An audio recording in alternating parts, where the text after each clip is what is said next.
I'm the sports professor, Rick Horrow. Welcome to Beyond the Scoreboard, Inside the Mega Events. It's a trillion-dollar sports business, to be sure, and about 50 to 60% of those dollars are wrapped up in the mega events, the championships, Super Bowls, All-Star Games, World Series, Wimbledon, tennis majors, golf majors, NASCAR championships, IndyCar championships, Ryder Cup.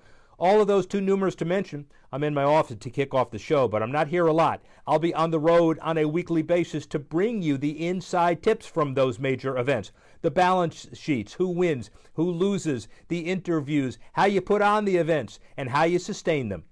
This is all brought to you by Edelman Financial. Money doesn't come with instructions. That's why we created Edelman Financial Services to help you with everything from college and retirement planning to managing your investments, helping you achieve retirement security. We're among the nation's top financial advisors. Come see how we can help you.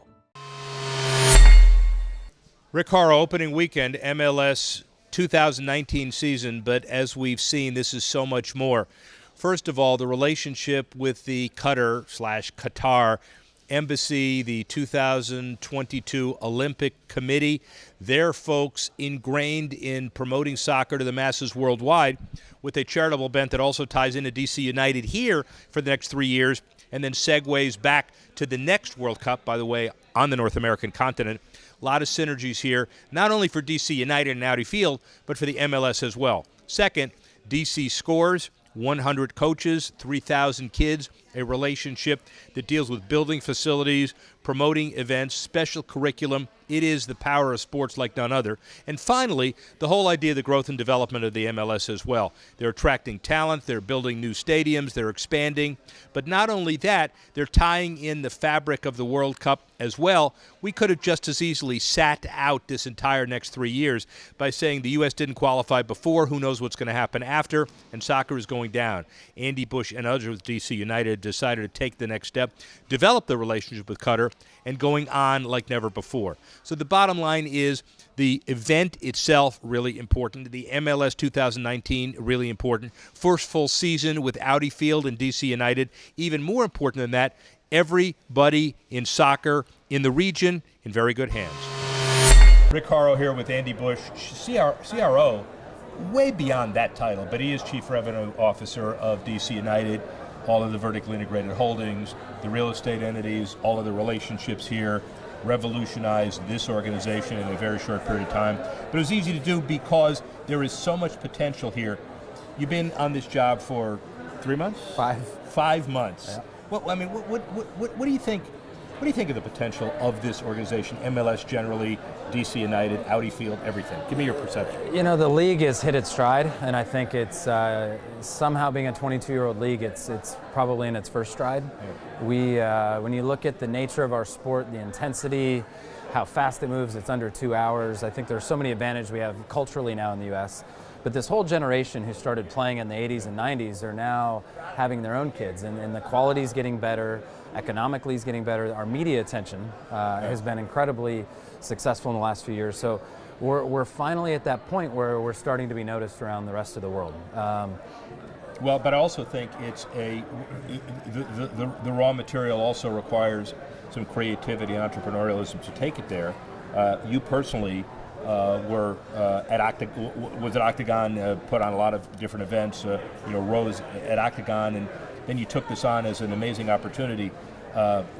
They have a lot to, the organization, the league has a lot to be proud of, to attract talent, to be able to take the next step and grow this. A lot of potential here. No, I think everything's elevated, and you have to, all of us, our ownership groups, the league office itself, every one of us is as staff, and I think more importantly, how we live in our own communities and what we do to make them better. I mean, the great thing about sports is we naturally aggregate everybody to us, and when we don't leverage aggregating everybody to create positive change, we're letting ourselves down. And I think that's the biggest difference for us as we go forward. We have this shiny, new, beautiful stadium that's so attractive to everybody. Yeah. Our time is now.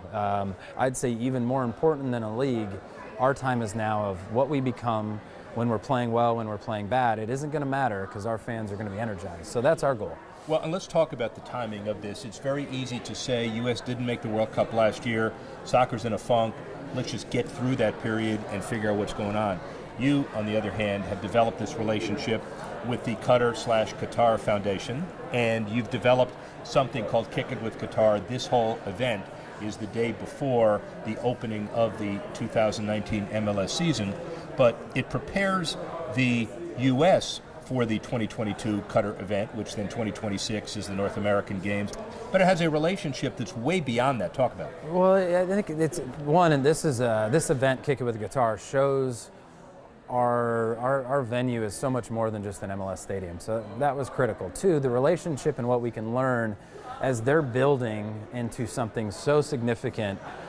Our paths aren't too far aligned with what they want to accomplish culturally, what we can accomplish here in DC culturally, and how we unite our district is kind of our mantra as a staff and as a brand is we can bring everyone together, and it's not just the typical sports fan in this country. It's every race, every religion, everyone. It's a global sport, and we just need to harness that energy for us. Well, but to take that to the next level, which is every country in the world has an active consulate in Washington, and you use that as a tip of the iceberg.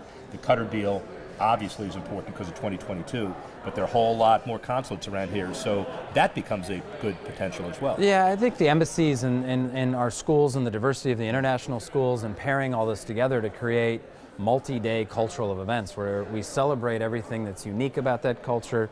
We build it into the fabric of our stadium. So, if it's Arabic coffee for the month of April, if it's, we go down to South America and look at certain cuisines from Argentina and marry chefs and their players and then their team and create, 4 days of music, food, and then finish off with incredible football, then we all win. So I think you're exactly right. The strategy of using everything that's in front of us with all the embassies here to kind of be the tip of the spear, integrating it into all of our schools and creating real events. Social responsibility. I know how you work. We're not ready to announce it. There's going to be a deal with a school in a few miles from here. You already have some relationships as well. DC Scores, you have a relationship with them as well already. Talk about all of that. Well, DC Scores is incredible. What they do for poetry, what they do for soccer, what they do for kids who are at these Tier 1 schools who need it most. They don't give up.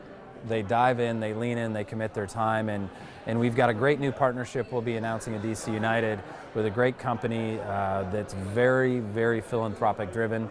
And we're going to be able to do some things for some schools here in the district that other sports teams and, quite frankly, other organizations don't get to do because of that relationship.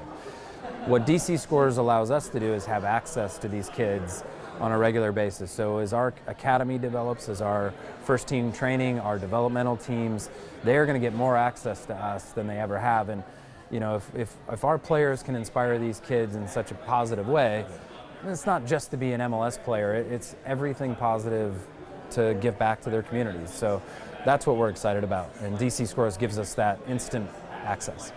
I know you, and you get up every day trying to get better and trying to figure out who the competition is, but also to make sure that you implement your vision.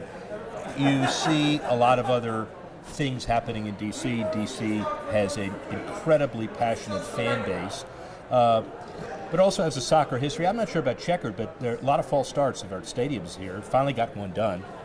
And so how does it feel unleashing your fury in the DC sports market? It's an opportunity of a lifetime for me. It's to be here in one place and have the development around us it's basically a blank canvas. I think that's the most exciting part for me and our staff and our team is there are no rules right now.